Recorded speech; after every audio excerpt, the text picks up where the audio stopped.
And welcome to Jess and George's first edition of Bushfoods. This is a thistle. You can usually identify it by all the spikes on it, especially around the flower. That's usually purple. It's got fluffy seeds that fly around. You can eat the seeds, but they're a bit bitter. This is how we usually get it. You just cut the spikes off, and then you're left with like a celery kind of stem. You usually stir fry it, but you can also pickle it. This is nettle. It's also very spiky, but the spikes are different. We usually just collect the tops of them and put them in a bag.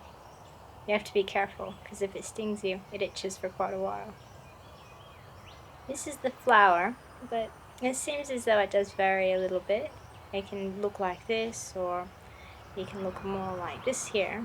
We're not sure if this is a male versus female flower, or what's going on. Here's a close-up of the stinging nettle. It's very stingy. Some more flowers. My favorite recipe for this is just a pesto made of whatever I really have. Some acid, oil, garlic, nettle. Blend it up, whatever flavors you want.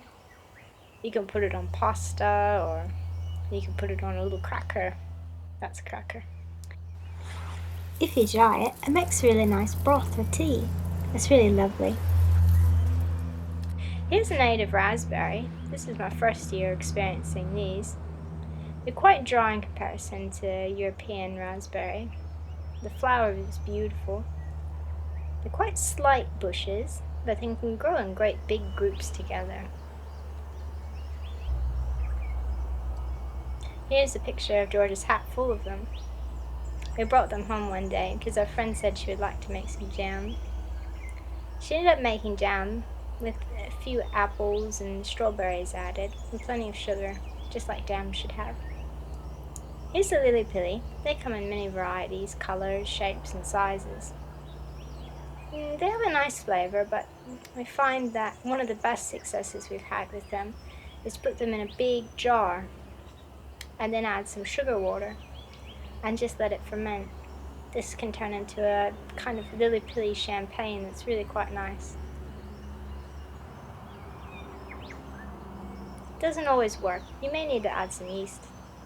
Now this one we learned in India, and it's a real delicacy if you can get past the grotesqueness of it. This is bee larva. Instead of eating the honey in the honeycomb, you can get the larvae in the wax, and usually you just